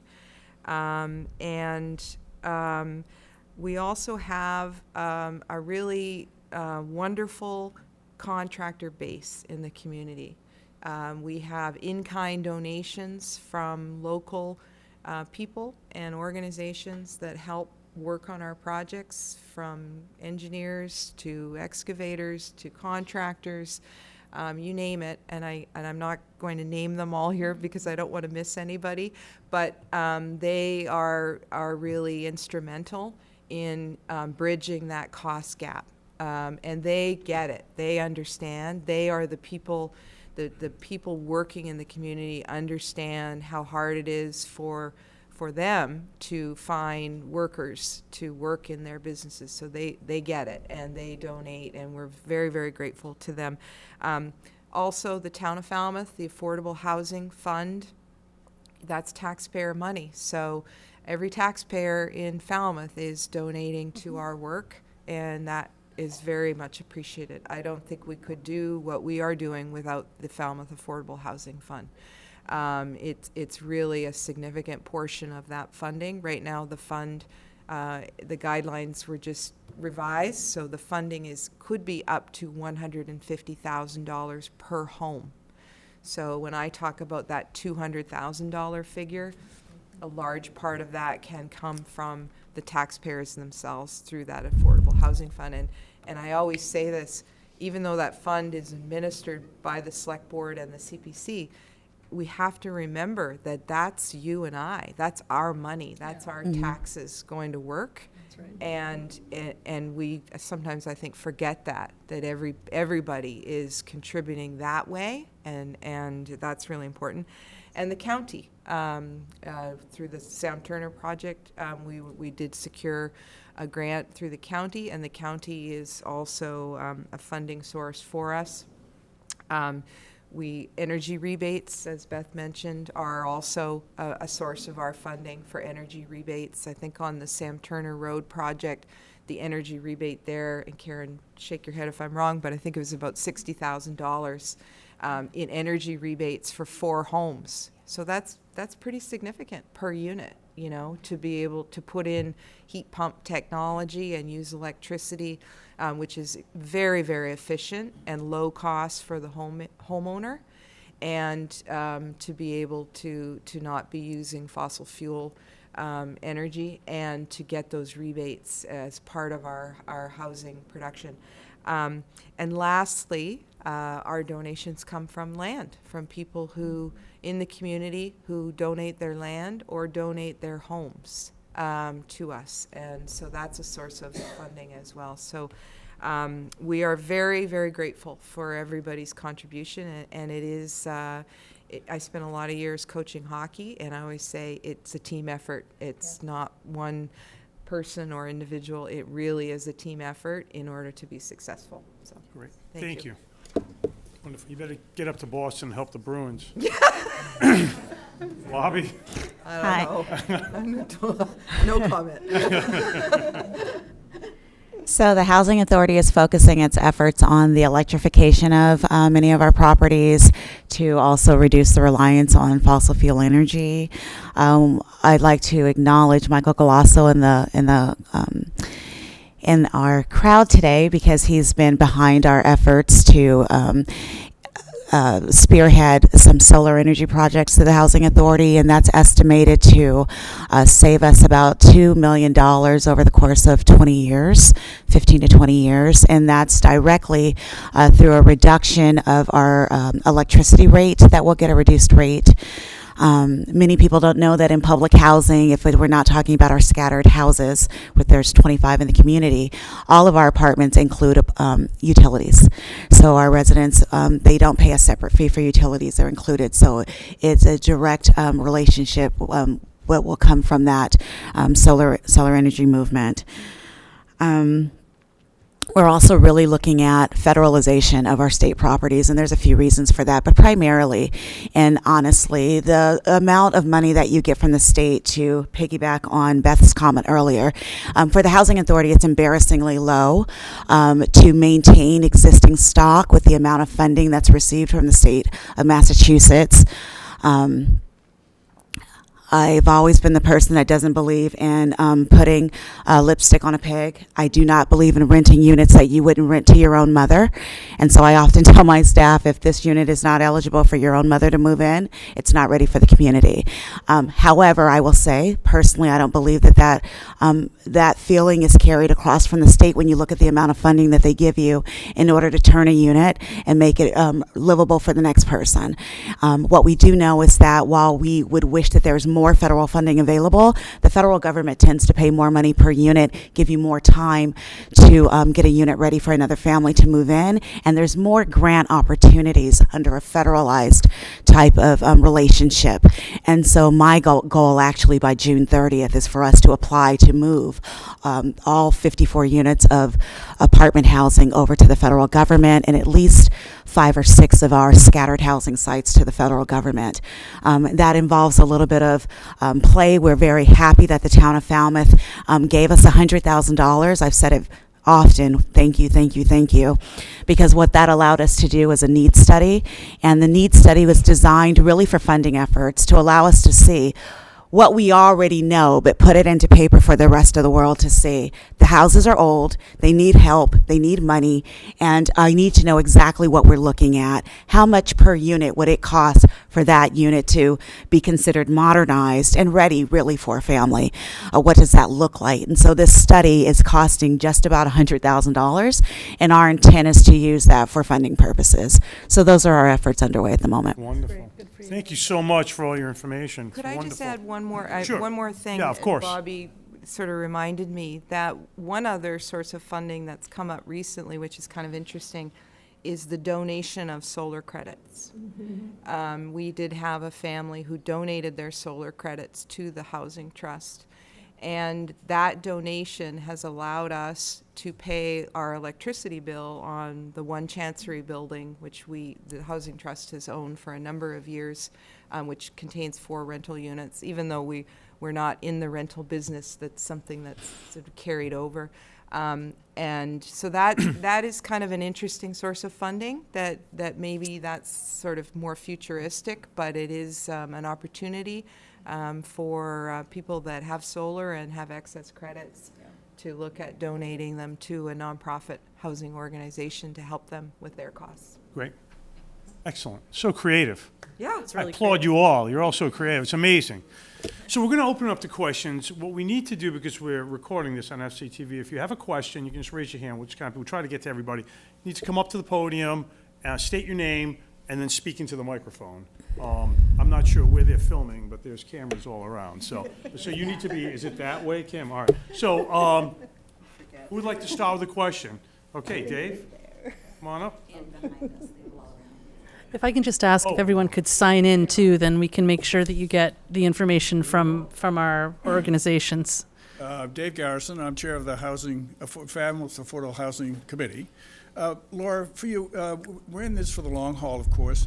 Would you say something about the deed restriction process, what it means to have a deed restriction, and about who the monitoring agents are and what role they play, and who oversees the monitoring agents, just to help us understand? We're going to be managing this stock in various ways for a long time, what that structure does and how it works or doesn't work as we go forward. Yeah, that's a great question, Dave. So the homes for sale and the rentals too for affordable housing, but I'll touch on the homes, are deed restricted, meaning that they are deed restricted for resale with affordability limits in place. So for example, if one of our families, and I think Habitat has the same situation, buys a home that we build, there's a deed restriction placed on the title to the property in perpetuity, so forever, that says that if that family ever wants to sell that home, that they have to contact the monitoring agent, and the monitoring agent then has an opportunity to locate an eligible buyer, and then there's typically a lottery process where there's an advertisement. So that is the resale is an opportunity for housing. They don't happen very often because a lot of people that are in an affordable home stay there. But so then the lottery process kicks in, and people can apply to purchase that home, and they're approved, and they have to have a mortgage and reasonable credit, etc. So if there is a resale, it doesn't mean that the homeowner can sell the property at then market value. So if they bought their home, say for $200,000, they can't turn around on the market and sell it for $800,000 because it happens to be worth that on the market. There's a price calculation that the monitoring agent applies to the price of the home. Typically, depending on how long they've owned the home, they might get a little bit of equity out of it, $5,000-$10,000, maybe more. Just depends on the numbers, but not hundreds of thousands. Any capital improvement the homeowner makes, if they put in a new septic system, if they put in a new roof, a new shingling, they are entitled to get that back. So we always encourage affordable homeowners to keep track of their capital improvement expenses, because if they ever want to sell in the future, they want to be able to get those back on resale. The monitoring agents can differ. So depending on the project and how it's permitted, if you have a local initiative program project, if it's permitted that way through the town, then technically under the regulations, the town is the monitoring agent. The town more recently has been asking the developers to appoint or hire a monitoring agent. So the town then designates that hired agent as the monitoring person. But there are projects out there where the town is still, because it was approved as a LIP project, technically the monitoring agent. And that's sort of one of the things that we're kind of hoping to work on with the new housing production plan, is getting the town's monitoring up to speed or upgraded. The mass housing project, if a project is permitted through mass housing, then mass housing might be the monitoring agent, and they have an agency there, or they appoint a company or an entity to do the monitoring. The housing assistance, so mass housing, the LIP program, we at the Housing Trust sometimes get asked to be a monitoring agent for a project. So we monitor right now, I think it's about 24 homes that have been built in Falmouth for many years. So we can act as the monitoring agent. So the monitoring agent can differ, and the monitoring agent issue is something that I think is going to be discussed a lot over the next few years, because there are some not very good monitoring agents out there. There are homes that aren't being monitored at all. And so it's really important in any affordable housing project to understand who the monitoring agent's going to be, and to understand that that monitoring agent is actually going to do a good job for the community, because that's going to control the future of that affordable home, and how and making sure it's, you know, resold in accordance with the guidelines, that the owners are not renting it, that they're actually living there, things like that. Thank you. Can I also add to that? So the Housing Authority serves as a monitoring agent for some of the homes in the town. And I'll say that that's been an interesting situation, because the Housing Authority was added as a monitoring agent many years ago on some of these homes. However, what was not added was a way in which to pay for the time of the Housing Authority to monitor those sites. And so what was assumed that was incorrect is that somehow some type of federal or state funding would somehow cover the salaries of the Housing Authority individuals that were assigned to that work. And there was never a mechanism that I can see that was put in place to pay for the time. So as a result, those houses were either not monitored or not monitored every single year. And for the times that they were monitored, there is a question on who paid for that. And I have questions around that. So I'm really happy to hear that there's going to be a broader discussion of monitoring, because it is absolutely essential. And I think that there's a lot of homes that are not being monitored that should be monitored. But I also want to say that there's a lot of opportunity in the town for there to be more applicants in this process. I know that the town has really been talking about accessible units, which no one has mentioned today, but is really important for the conversation, and those ADUs. Yeah. And if we can somehow partner those two things together and encourage people through the town to do some type of renovations, to have like maybe a conversion of the garage or something built on their property, that property could also, number one, qualify for affordable housing, but number two, qualify under a monitored agreement. That would only benefit the town in figuring out creative ways to increase the number of houses that are available for low-income people. So I'm happy that there's a conversation regarding monitoring, but it's definitely been interesting over the years, the challenges associated with that. And for the Housing Authority, there are certain things that we want to do, but really have not been able, by the way in which salaries work and funding works, to legally do. And so that has to be addressed. And I think that, you know, I've been involved in permitting affordable housing for 25 years. And in the old days, I call it, the whole concept of who the monitoring agent was, it was really kind of an afterthought. Nobody really paid any attention to it because it wasn't important. The importance was building the housing. But now we're seeing, you know, 20, 25, 15, 10 years later, if these homes aren't monitored properly, you can have foreclosures. Yeah. You can have resales where unsuspecting buyers don't know that they're buying a deed-restricted home. You know, you can have fraud. So Yeah. it would be a shame to lose, for all the hard work that went into creating these units, it would be a shame to lose them. And we have lost some to foreclosure. But the Housing Trust monitors the properties for free. We don't get paid for it. We do it as a community service. And we're fine with that. It's not really a big job. You know, it takes a few hours or more every year to collect things. And but it would be great to see, as part of, as we move forward with the new housing production plan, to see some kind of overall study on who's monitoring what, how we can maybe come up with a concise set of monitoring guidelines for developers. This is who we want you to hire. These are our recommended agents. This is what the monitoring agent should be charging. You as a developer need to incorporate that into your budget and get that set up so that it's consistent. And if there are properties out there that aren't being monitored, we need to start monitoring them.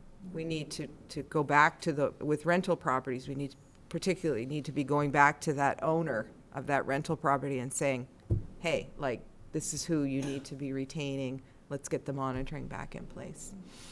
Thank you. And for the sale properties, I'll just add, the power is in the town of Falmouth and the state to go back on those individual homeowners and to say, we are appointing this person as your new monitoring agent. They absolutely have the authority to do that. So, but that's a big job.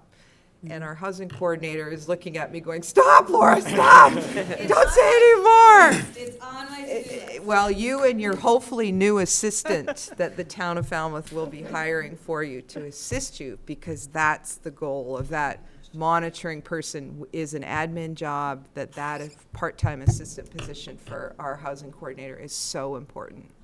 Thank you. Any Michael? other questions? Anybody? Come on up. Hi, Richard Doobie, Blacksmith Shop Road. This is for Jen. The voucher program. From my reading, the application process is somewhat complicated and the wait times are incredibly long. Is there anything being done in the pipeline right now to streamline that? And my second question is for the entire panel. Does anybody have any statistics on what percentage of Falmouth residents live in subsidized housing? So for Part A, the voucher process is either state or federal, and we don't have a way to speed it up at this point. And what's happening now, a lot of times, is that people receive their voucher, it expires, and I think it's 120. 60 days and then a 60-day extension. Yeah, so maximum 120 days, and there's no place for them to move into in that time, so then they go to the back of the line again after it expires. So we're dealing with a lot of antiquated and sluggish systems statewide that inhibit people from getting vouchers and getting into housing. The biggest concern is that we have no housing stock, I believe. So that's what I have for that. I don't know if maybe you guys can offer more because you know more about vouchers than I do. I know about government. So I can say that there are a couple of situations where the government is allowing the extension of the voucher time, specifically a tough, hard real estate market. And so the Housing Authority has been using that excuse ever since COVID. We've got people that have gone over 200 days looking for apartments and can't find them. So there are a couple of situations, and that requires some supporting documentation to evidence that they are indeed searching for units. Sometimes I disagree that there's not housing stock. I think I like to think that I have to figure out how to better communicate that the stock that you have is worthwhile to use for affordable housing. And maybe that's my outsider approach. I do come from a resort area, but I don't think ever in my life have I driven down streets where houses are literally boarded up and not in use. And some of the owners I talk to have very legitimate concerns. They're afraid to enter into a 12-month lease and have to go through a court process to get the house back. And I can see why they go through a court process, because the stock is so low that people are afraid to have to leave. Like, what can we do within that framework to address that issue so that we can pay our owners what they need to collect in terms of rents and have their units available for housing stock? I think that we have the availability of housing here, but there's some type of concern about using the available units for year-round housing for people that have vouchers or qualified for affordable housing. And as a community, we have to figure out how can we reach that. I think HAC has done a great job, which the Housing Authority does not have the funding to do. They have a different fund that they can pull from to pay owners additional monies. And I think that's a brilliant idea. The Housing Authority, because the way in which we're funded, we're not able to set up separate money stocks for them to be able to get extra money for deposits, for us to pay owners a little bit of extra money. Our rates are set by really an antiquated way in which the government determines the value of a unit based on the area in which it's located, for example. And I have a little bit of flexibility to give owners a little bit of extra money. But HAC has designed a way in which they can pay their owners from a completely different fund that's privately funded to give them more like a bonus. Yeah. And we don't have that ability by statute to do that. And so that's one way to address it. But I really think that a broader conversation has to be had about how do we get owners to trust us and lease their units to affordable housing programs. How do we do that? I have a couple of things to add to that. So the Rent 365 program is what Bobby's referring to, which will start again this fiscal, where HAC will give a stipend to second homeowner to rent to a year-round family. And so they receive, I think it was $5,000 when it first started. And it wasn't super successful. Why? Because STRs. Because if you have a home that's nice, that's near the water or on Cape Cod, that you can clean up and you can rent for, $2,500 a week, Right. then you can make way more than $5,000 in the summer season, and it's less wear and tear on your property. And it just, fiscally doesn't make sense for the second homeowner. So what Provincetown has done, which is innovative and based on a model from Vail, California, is a deed restriction where the town will purchase a deed restriction requiring the same thing, that you rent only to year-round people, families, whatever. But the cost of that is $20,000. That's what P-Town is going to pay families and homeowners, $20,000 for a deed restriction. And that means that's in perpetuity, right? That's on your deed. So that's $20,000 is flashy. It's nice. And we'll see if it works. I mean, in Vail, it was way more than that. But it costs a lot of money to be able to do that. And you also have to have the willingness of the homeowner to do it, So there's, I think, the stigmas that Bobby mentioned, like, how do I get people out if they're bad tenants? These are real concerns, and we should be having these conversations that people usually aren't bad tenants. People usually aren't bad tenants. And how do we educate around that? So, there are these kind of like nibbling around the edges approaches to solving the problem. But the reality is the second homeowner in Massachusetts has to be willing to rent to a year-rounder instead of an STR if they're doing that. And that's difficult. So now what happens? So, towns decide they can cap short-term rentals. There's some new legislation that just happened, or a new decision that just happened on Nantucket, where someone was taken to land court over a short-term rental. And there's going to be some pushback now, and we'll see what happens with regard to whether or not it's legal to run a business in a neighborhood. And that's really the problem that people are equating with STRs. And we'll see what the court comes up with on that. A lot of cities and or a lot of towns anyway are now saying that, in order to own a short-term rental, you have to prove that your corporation is actually a human corporation. It has to be tied to a human being. It can't be an LLC, or it can be an LLC, but it has to be tied to a human. It can't be like some sort of, thing that you made up with 14 different investors that are flipping properties. And a lot of them have maximums on how many you can own. So if you're a homeowner and you live in a town, you can have one more. I mean, it's different for every city and town, but we saw a lot of that on the warrants this year. So there definitely is an eye toward kind of controlling and curtailing that more than from just a regulatory perspective where like my neighbor's having parties, so I'm going to call the police. Now there seems to be like an appetite to limit those things. But these are all like kind of forming in real time. Yeah. Anyone else? Karen? You can ask a question. You have all the answers. I'm not going to ask a question. Oh, the subsidy. Oh, sure. Oh, yeah. Anybody I don't have know. that answer? I don't know that answer. So I don't know that answer. I can certainly get it really quickly when I go back to my office. I just don't happen to have it with us today. I think I could sort of give some parameters in that you had mentioned you have 308 units. Right. So that's 308 that we know are subsidized units. The Falmouth Housing Corporation is another affordable housing entity that builds affordable housing for rental, and a lot of their units are subsidized with Section 8 vouchers as well.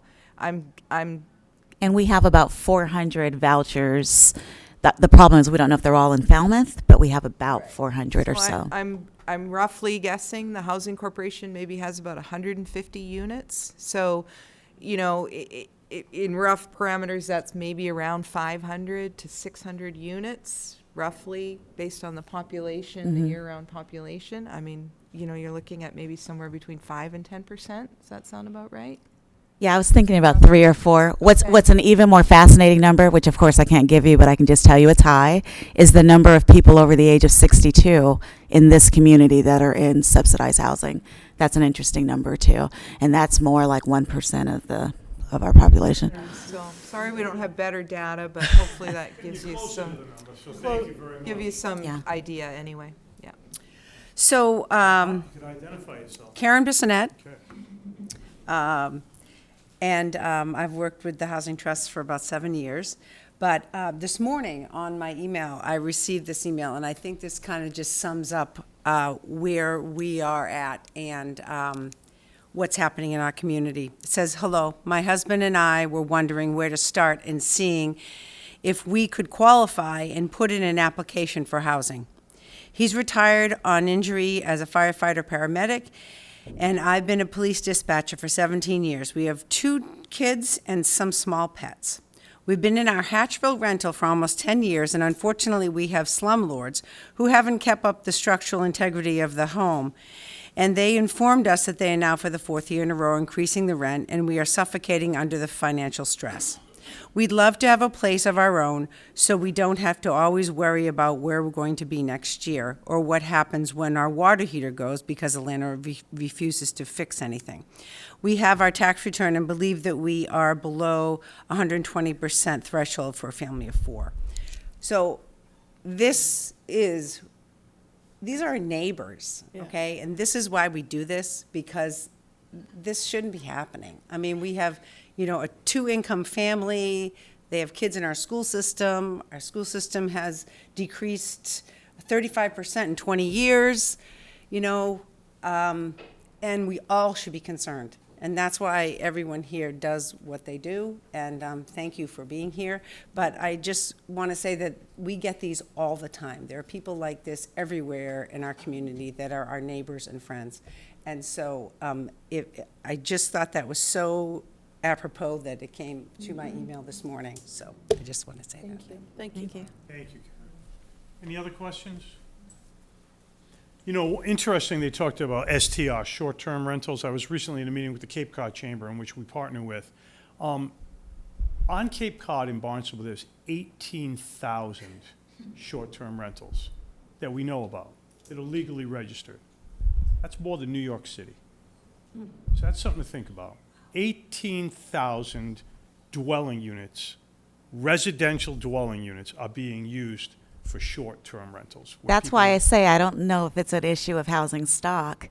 It's an issue of changing the attitudes of the owners, and how do we That's the do hard that? part, right? I think the biggest takeaway from this, and it was just really overwhelming to see so many people who are here. Those of us right from Providence that, when I moved here, shocking, out of school, first thing we did was buy a 2-family house, lived in that house, came here, there's no 2-family houses for sale, 6,000 square foot lots, 2 acres. I mean, it's a whole different world down here on the Cape. But this is where it begins, I think, with people having these conversations, having the citizenry come out, learn, educate, go to the website. Again, there's a landing page on the town website. Housing page on the town. On the town, and then there's links to these other groups as well. So please get involved. I think one of the greatest takeaways from today that I got personally is, Jen's opening, talking about being involved, running for office, advocating. Run for town meeting if you're not a town meeting member. 243 people really make a lot of decisions for the town of Falmouth. I've been on town meeting member for 18 years. I don't see a lot of turnover. I know there are precincts where seats go empty. If you really care and you want to make sure there's a seat at the table for everybody, please get involved. So, thank you so much for coming and for all your time today. Thank you all. Thank you.